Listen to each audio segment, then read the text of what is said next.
certain neighborhoods, depending on demographics or socioeconomic factors, have been ignored by a lot of these larger retailers. And, at first blush, you may look at that and say, okay, so they have to go a little farther to shop. That's not great, but it's not terrible. But what these large retailers allow is they become the gateway often for other things to happen. You bring an anchor tenant like a Target or a Trader Joe's, they have great credit. Banks want to lend you money based off of that. And then you can start to do all these other things. Have you ever been to New York City and wondered who builds those skyscrapers? And who are these real estate developers that develop 4-acre developments that have been restricted from development for the past 40 years? I mean, who are these people? Well, my next guest and old dear friend, Rohan Mehra with the Prusik Group, is and did just that. He's self-proclaimed hippie and he's a son of immigrants and he's only in his 40s and already one of the most successful self-made real estate developers, arguably in the world. And he works really hard to embrace the culture and the communities that face cultural gentrification and how to bring profit to those communities. And we talk about that as well as, bringing in Target, Trader Joe's to work with Harlem and NAACP and other organizations to ensure real estate can be managed by nice guys too. So join me in the conversation with Rohan and how and why he and his business partner do what they do and what easy steps you can take as an investor or a community activist. So let's get started. Hi, and welcome to an Easy Step podcast. Here we bring you an inspiring person, message, or insight that will help you to take an easy step or a few toward living your best life. Now here's your host, Court Potter, a former New York advertising executive turned real estate broker and entrepreneur who has always been passionate about learning what makes people successful. Thanks for spending time with us today. Now let's get started with your easy step toward reaching your audacious goals. All right, how about we just start out with telling us about yourself. And I know that you're one of the key real estate developers for Essex Crossing. Can you explain to everybody exactly what that is and how you got it started and why it's such a big project and what you guys needed to do to overcome? Sure. Well, I'll start off with who I am. My name is Rohan Mehra, and I'm co-founder and principal of the Prusik Group. We're a retail development, real estate development company based in New York City. We've been in existence for about 15 years. I've done this for about 22 years. Before that, I was an environmental engineer. And at some point in my career, I decided to make a change and haven't really looked back since then. So being based in New York and being a real estate developer, it's obviously advantageous to be developing local. And I would call Essex Crossing sort of that project for us that really launched the company, because other than Hudson Yards, which I think most people have heard of, sort of the building of a city within a city in New York, Essex Crossing is the second biggest development in the past 10 years in New York City. It was part of a public RFP process where the city owned about 6 acres in the heart of the Lower East Side, very historic and popular neighborhood in the city. And they had owned it for a better part of 50 years, but a lot of political infighting in the neighborhood and with local politicians and all that sort of just mired it in this situation where it was where there was formerly housing on the site and it had been knocked down as part of urban renewal, and the renewal part never happened. So it became parking lots for city vehicles, and it was a really odd situation because the subway was right there. It was Main and Main on the Lower East Side, and the rest of the neighborhood around it continued to sort of grow and be very popular. Lots of housing, incredible diversity, but it got stuck. And then you fast forward to about 2008, and Mayor Bloomberg came in and said, we're going to unstick this thing. He kind of got the sense of why it was stuck, and basically he had his agencies take it through the approvals process, which took away a little of the ability of the local politicians to sort of infight and mire it. So him and his agencies did that for the better part of 5 years. They issued an RFP process. Being the size and location it was a very hotly contested RFP. We were one of 4 developers on our team that eventually won it in the fall of 2013. And big picture, it's about 2 million square feet. It's about a $2 billion development, 1,100 apartments, 400,000 square feet of office, 400,000 square feet of retail. There's a Wow. museum, movie theater, bowling alley, grocery store. So it's really got a little bit of everything. New home for the Essex Street Market, our own market space called Market Line.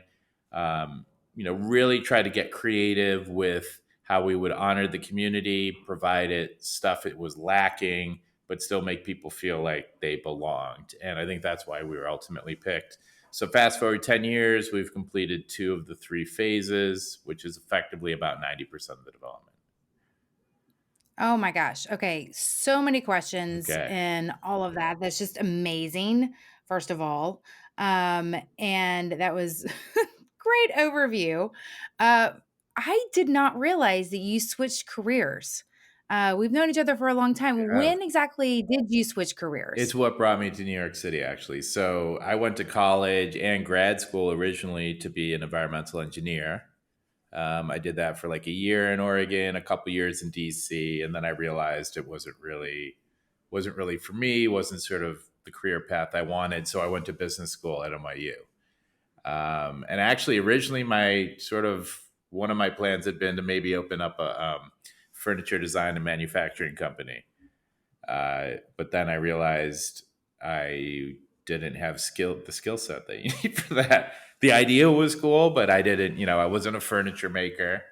I didn't have a design So it sounds background. like you're really missing like the creative side, Yeah, and that's and where the engineering was great because you get to work and figure out the functionality of yeah. things environmentally. However, you wanted to find a creative outlet, which, I mean, hello, when you're working on a 6 acre development, you have to get creative, and that's really cool, and all the elements that you brought in and what you were able to I pull haven't off in described it 15 that way, years. Courtney, but you've really hit the nail on the head there. The issue with my engineering job is, as an environmental engineer, all of the work was for municipalities, and all of them, basically have to take low bid contracts. So the best way to be the low bidder is to just redo what you've done somewhere else. So that's sort of what really kind of lost my interest. Was we would go into a situation, and the way we would prepare documents for it would be like, okay, there's a project we did like this in Kansas City. Let's pull up those documents and just, relabel them, kind of a thing. That's what everybody does in that industry. So yeah, it had no creative outlet. And yeah, what I really loved about real estate is, I'm good with numbers. I kind of understand the finance of things, but there is that creative component to it that I love. There's a construction component to it that I love, and that's been my whole life. That's outside of work. That's what I do now. I do woodworking. I do construction and stuff like that. So yeah, I think Yeah, you're that's right. really It's a cool. lot of Yeah, the you and creative. your family moved out to the mountain or out to the lake, Yeah, and just to kind of get out and the kids could run around, which we both have in common. We both have twins, yeah. which God Twin has a sense of girls. humor. Yeah, Yes, I know. We'll survive.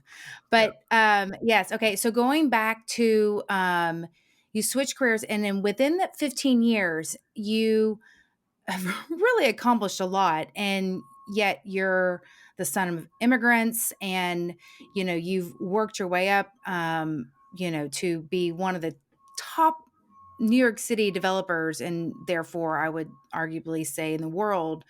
How What do you feel as though, I mean, obviously I think that you've been able to combine your creativity with the numbers, but what is it that you think that like enabled you to kind of even get there? How did what, and kind of take these leaps and these chances? What do you think that kind of enabled you? Do you think that it was the support people around you? Do you think that it was your own mindset? Do you think that it was just a drive that you've always had? Like, where do you think, like, what do you think that it is that kind of That's, enabled you to propel to where you are today? that's a really great question. Really great question. So I think, thinking that through, I think there's sort of two key things that jump to mind quickly. One would be the first job that I got in real estate, not including an internship I had during business school, but the first job after business school. This is sort of kind of post 9/11 New York, not long before you and I met. So not the easiest time to find a job. If you could find one, you took it.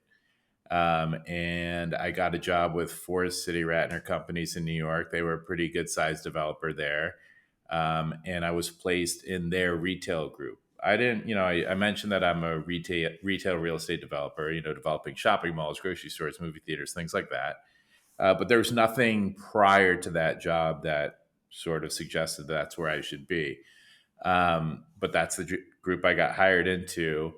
And one, I Did you think hear from about I'm sorry to interrupt, but did you hear about them from a friend? You knew of the reputation because you went to it was Cornell more for just like, undergrad? I was going into a new industry. I was pretty new to the city, meaning I had only been here for school. So my network wasn't there. So I was like using whatever friends I had network. I cannot remember exactly how I got on their radar, but that I do remember when I first got the call for the interview. I was boarding a bus at Port Authority to go up to Maine for the weekend.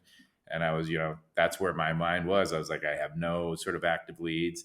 And I met with them and they gave me an offer quickly. And what I would say that was really great about that opportunity, one, I think in retail real estate development, there is a bit more creativity involved because there's different types of stores. If you're developing, and I'm not taking anything away from the other uses, but if you're developing residential, you can kind of look at market comps and there, the creativity comes in different ways as opposed to, hey, maybe if we put this store here, that store here. So that kind of side of the business, I think, appealed to me. But probably more importantly was my boss at the time. He was very much one of these people who was like, I'm going to let you run with this, ask questions if you have them, but if you can do it, you get to do it. He wasn't a micromanager. He That's had great. basic levels of faith that I could figure it out. And I just sort of thrived. And he loved it because he didn't have to babysit me. And I loved it because as long as I was doing my work, he didn't care, So I had flexibility a little bit. I'm not saying I wasn't like showing up at the office, but again, not overseeing me, not caring if I handled meetings, just so long as things were moving and I kept them updated. And so that really allowed me to thrive, and it really allowed me, for someone who is brand new to an industry, I was a VP within a year, and like it really built up the steam for the second biggest key to my career probably was in that first job. We partnered on a deal, and I met my business partner, a guy by the name of Andrew Katz. We started the Prusik Group together, and without a doubt, and he and I both say this to anybody who asks us about our company, the biggest thing we ever did was finding uh, partners with sort of like ethos, like mentality. We're both, I think, pretty good at everything, but the things that we do really complement in terms of how we look at things. We can really complement each other, bounce ideas off each other. We're best friends and that kind of a thing. I think I've even talked to you about that before when, talking about, your journey in starting the numerous companies you're Everything. starting. Yeah. Yeah. Yeah. How helpful it is, how key it is to sort of have that sounding Have the board, that confidence. I can't just imagine. having the right people around you. Yeah, and just that the journey you go on, there's so many opportunities for you to question your own instincts. And when you have somebody Yeah. else, or when you're low, someone there to be like, no, we got this, or vice versa. If they're low, you can do that. It helps build your own resolve. It helps build confidence in what you're doing. So those two And things really so jump out at me. refreshing. Yeah, because I mean, I think that people look at people like you and think that, oh, I mean, people like that are invincible. They don't have challenges. They don't have, things just kind of fall into place. And I think that, you being authentic and real, just saying, hey, we all, no matter where you are in life, you still have questions and doubts and um, lows. Yeah. And, we need the people around you to support you. Yeah, I think you're right. I think that's probably a common misconception too, is that we see someone who has succeeded, or someone who's succeeded, especially like entrepreneurially, and Mhm. that doesn't mean they didn't fail 12 times before that. All it means is that one of the times it hit, right? So you can't really just make up the past of what they went through, the struggles they had, how many times they failed, how many times they made bad decisions, how many times they got screwed over. There's probably a long story behind any of them. So And again, that's where Yeah. I think the partner comes in. We started Prusik probably 9 months before the financial crash in 2008. Oh my God. Not a great time for two young guys to start a company in sort of real estate That's right. finance. I keep forgetting that it was like right then, right when the Yeah. crash happened. Oh my God. Yep. Yeah. I mean, you guys So got through it, got which is through it, but amazing. there were just basically duct taping our lives together to get through things, and And um, then you guys getting also things on. opened the Market Line, which is 100, like the way that I explain it, it's like having a super Target in the middle of the city that's filled with like high end and local restaurants in New York City, which is just amazing in and of itself. But you opened the Market Line right before COVID hit, correct?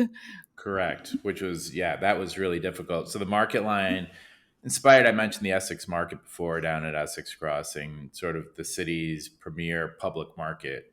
Oddly enough, New York City doesn't really have the public markets that other cities of this diversity have around the country or around the world. You think of Pike Place in Seattle or Ferry Terminal in San Francisco. New York has some food halls and stuff. Chelsea Market comes to mind. So, as part of our efforts down the Lower East Side, we said, let's expand upon Essex Market. This has been the gateway for immigrants forever. This is a great way for us to sort of honor that history and revitalize it into the future, giving people, the counter narrative to like, oh, everything is a pharmacy or a bank or a cell phone store nowadays. It's, shopping is boring. So let's go back to, what really has the most character. But like you said, we opened in November of 2019. 30 small business vendors.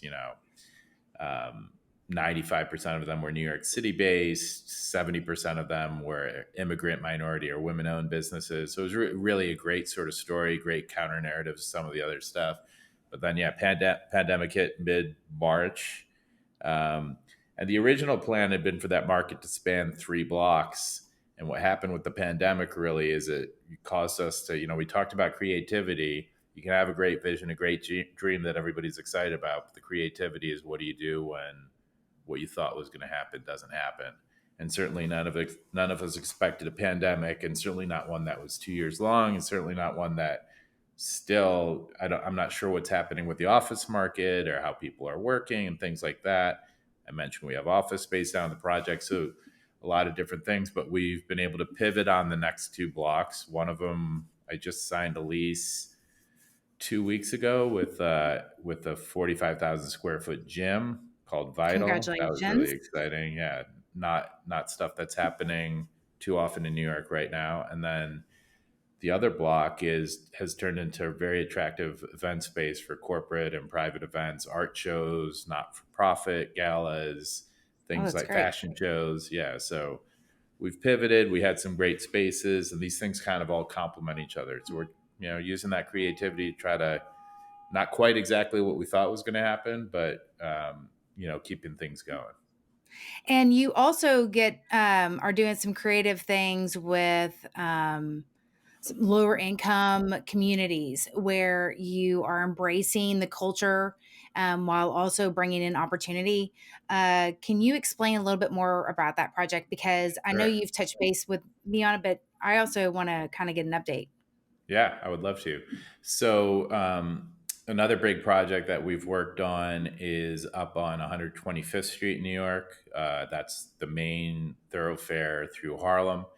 And that project was us as the retail developer. It's 177 units of housing, New York State's first civil rights museum, uh, Oh, wow. new headquarters for the National Urban League, which was originally founded there, then left. So now we're bringing them back. They're our partners in the deal.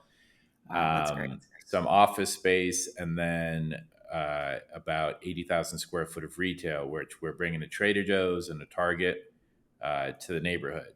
That's And it was awesome. interesting, with all that stuff I just said, when we did our groundbreaking with the public, the biggest cheers came when Target and Trader Joe's were announced, because what has happened in these communities, as we can all imagine and all we know is the case, is that certain neighborhoods, depending on demographics or socioeconomic factors, have been ignored by a lot of these larger retailers. Yeah. And, at first blush, you may look at that and say, okay, so they have to go a little farther to shop. That's not great, but it's not terrible. But what these large retailers allow is they become the gateway often for other things to happen. You bring an anchor tenant like a Target or a Trader Joe's, they have great credit. Banks want to lend you money based off of that. And then you can start to do all these other things. So it Absolutely. allows you to break ground on your construction. Same thing we did down at Essex Crossing. Every single building that we broke ground on construction, we had a large scale tenant with a lease done. So Mhm. that's how we're able to, make sure we can build a museum and work with the National Urban League. So we looked at that, and with the So groundswell really sort the of, key driver is the main tenant, and then you it can really bring the other partners helps. in because otherwise financially, I mean, at the end of the day, you have to be able to make the numbers work. Yeah, and And you have in to give the order bank certainty that it's going to work, meaning that they don't want exactly. to lend on speculation. They want to lend on certainty. So most of the time they'll say, yeah, we'll give you this loan once you have a lease done with those guys, because that lease is basically bankable. It's like a bond. It's guaranteed. Hey, you give me a building, you will get this cash flow stream. So we looked at that and we're like, hey, this is an interesting thing with, with the sort of Black Lives Matter movement. The timing was all similar. Retailers sort of adjusting and admitting certain, perhaps things they were doing that they shouldn't. Um, ignoring certain neighborhoods. And we said, hey, this is a great opportunity for us to expand into areas that have been ignored and do responsible development in a non-gentrifying way. Like if you look at 125th Street, it's not a gentrifying deal. It's 177 units of affordable housing, permanently affordable. Exactly. In fact, a third of them are for kids who age out of foster care, which to me is just Oh, like, wow. I get almost choked up when I think about that. Like you just think about a kid Yeah. turning 18 and just being like, still never really had the formalized family structure. What are they supposed to do? Where to begin? Where to go? Yeah. So you can Wow, do that's stuff like amazing. that. It sort of becomes the key. So we started to look at, hey, what are neighborhoods where we could kind of replicate this model? Um, and so we have deals in the works in Philly, and DC, and Atlanta, and New Orleans. Varying That's awesome. scales. Probably the most exciting one is the one down in Atlanta, which, knock on wood, hopefully, continues to move forward. It's an 11-acre site right by the Atlanta University Center, and just an incredible neighborhood, and one where we really think we could, sort of bring stuff there that Make a hadn't been positive there. impact. Yeah, workforce housing, Yeah. community benefits, all that good stuff. Oh, that's wonderful. I mean, that's really amazing all Thanks. that you're doing. And I think it's really cool that I mean, I know that you're a hippie at heart and you have, embrace, different cultures and backgrounds. And I think it's really cool how you're now incorporating that into work and real estate. And I think that, the perception of people that are in this business are really, cutthroat and doggy dog, which there are obviously those, but I think that there's a testament that you can do positive things, and even in your neighborhood. And I think a lot of people are that I've spoken to are just really curious how to even begin to learn about commercial real estate, how to invest in commercial real estate. And when you talk to people when you're going in and buying their properties, really anywhere, and you're talking to these, mom and pop or big investors, what would you advise people that really haven't gotten or made the leap into commercial real estate? I mean, I have my own things that I tell them, but what would you tell people at the grand scale that you're at? And if someone just wants to start small, where would you even begin and what would you do? That's a good question. I'm not sure I have a great answer, but I think that, one good place to start is starting, the areas that you know best, right? Don't get caught up in speculation around, hey, this is going to be the new hot neighborhood. Your competitive advantage with something is always going to be what you know the most about, and what you know the most about is going to be the stuff you see every day. you're going to one who's going to know, oh, I know people go to that coffee shop because it's on that corner. It's easier to pull over there before you get on the freeway over there. Other people aren't necessarily going to see that. So, you don't need to get caught up like, oh, I hear that neighborhood is going to be the next blank, because if you're hearing that, everybody else is hearing that, and that just leads to elevated prices, frothiness in the market, Yeah. self-perpetuating. And if you're, the interesting thing, like even in this market where things aren't that great, to me this is like a buyer's market. When things are hot and interest rates are low, you have to outbid what is effectively the most foolish person in the room, the one who's going to put in the biggest bid. And when times are a little tougher, or you go into areas that are less hot, there's less people bidding, and there's less chance that there's going to be that one person who you have to outbid that is probably not necessarily based in the facts or the situation. So that's sort of where I would start, and then it can grow with your experience grows, and then you can grow into other bigger things. Okay, so let's talk about, you're saying, and when you're in the way that the market is turning and what's happening with the economy, and the person it's a buyer's market right now, but some people are talking about the lending, they're also talking about inflation. When you look at the bigger picture, where do you see this economy? Where do you see the economy going? Where do you see kind of, if you were a buyer, or if you were a seller, how would you look at the market today versus maybe, by the end of the year?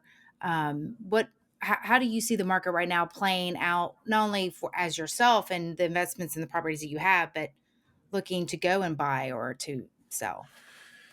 I think that's the most difficult question right now, because where we find ourselves, and this is very impactful in New York City, is when things have happened in the past. We talked about the 2008 financial crisis, and I mentioned moving to New York right after 9/11. In both of those situations, it was a big event that caused a shock wave, and then things slowly reverted. Did they change a bit? Sure. But they kind of reverted to a similar kind of thing. The interesting thing about the pandemic is it's caused that shock wave, the big event in the office market. And I don't think there's anybody who feels like we're reverting back to where we were. I don't think anybody's like, oh, for sure, Definitely I'm going to not. start working Fridays in the office.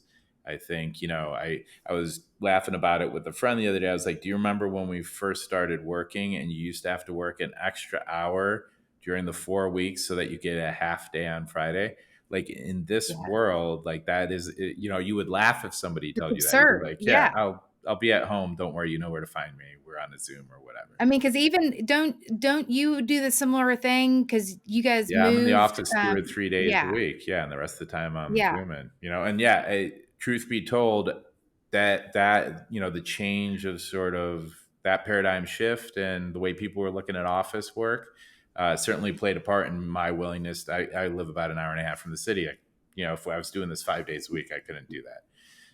No way. So I think that, generally I'm a believer that things kind of swing like a pendulum. Like when people are like, okay, online shopping is going to kill the retail industry forever. And it certainly felt like it was going that certain way.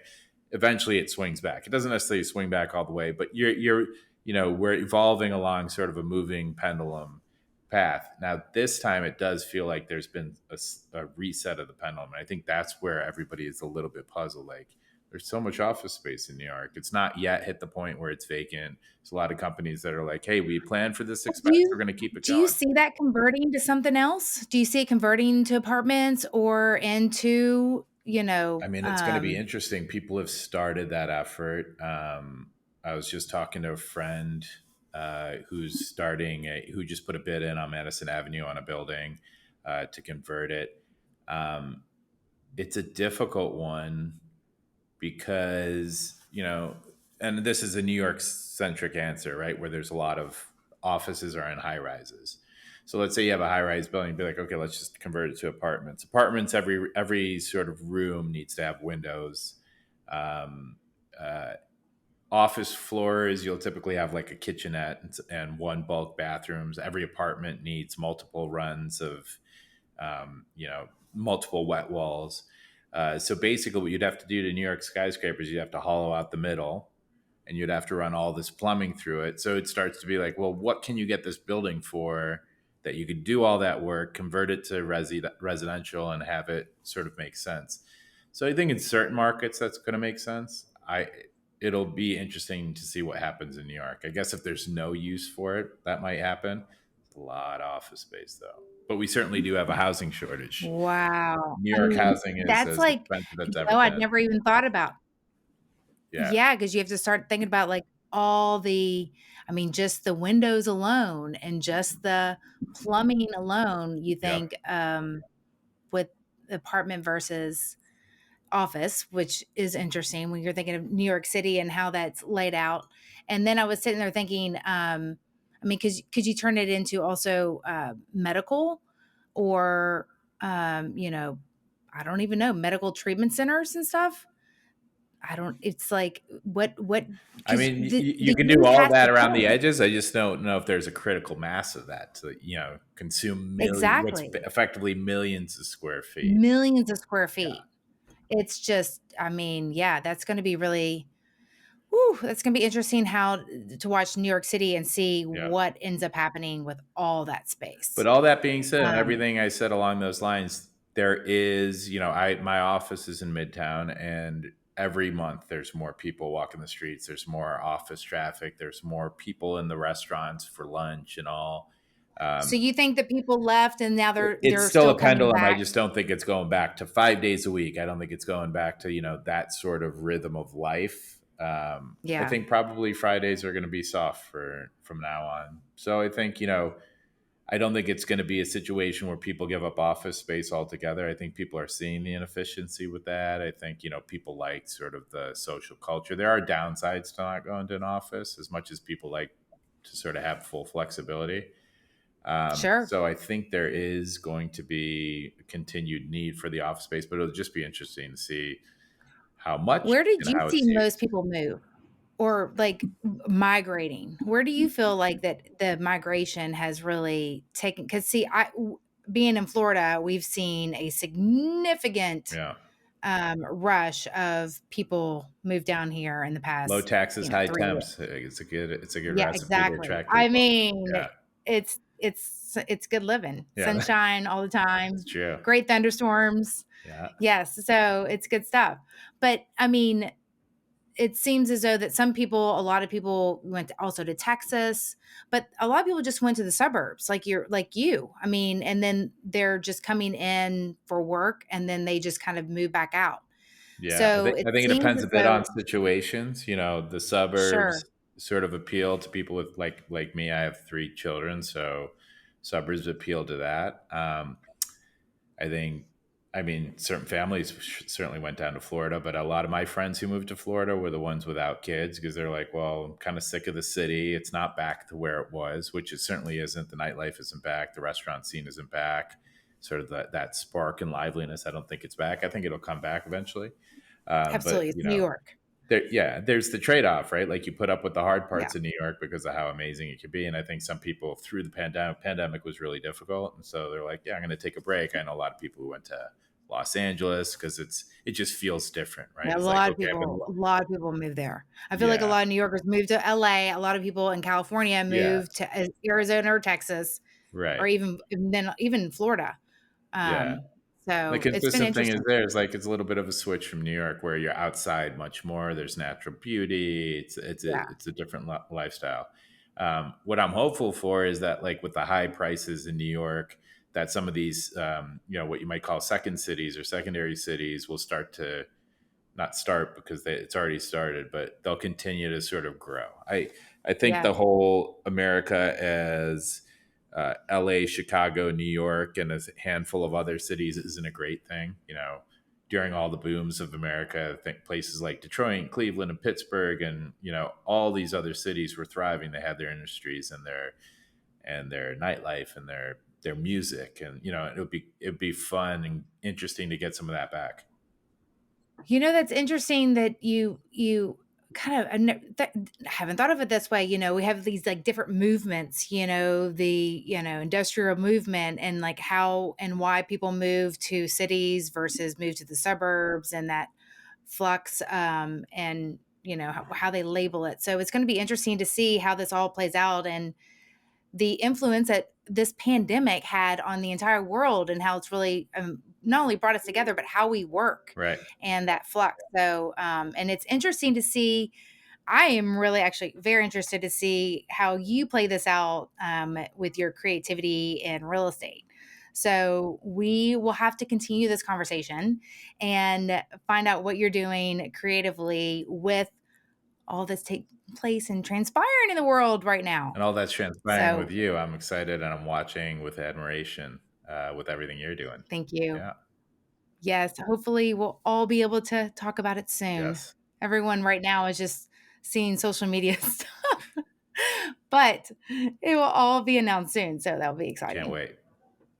Yay. Awesome. Thanks so much, Rohan. I so appreciate it. And let's do it again soon. Thanks for having me. It was great. Thank you so much for spending time with Rohan and I today. I hope that this inspired you and gave you a little sneak peek behind real estate development, and that while not all I know firsthand experience, real estate developers are not nice, there are those that really do look for the betterment of a community and how to enhance existing cultures. So check out, speak to different investment brokers, community organizers, and just people that maybe there's different ways that you could improve your local community. So if you have any questions or comments about today's podcast, please shoot me an email or a message and or message me on Instagram at Court Potter. And if you like today's podcast, please subscribe, share with a friend, and take an easy step towards reaching those audacious goals. Maybe it's just one little phone call or shoot an email. Hope you're inspired. Have a great day.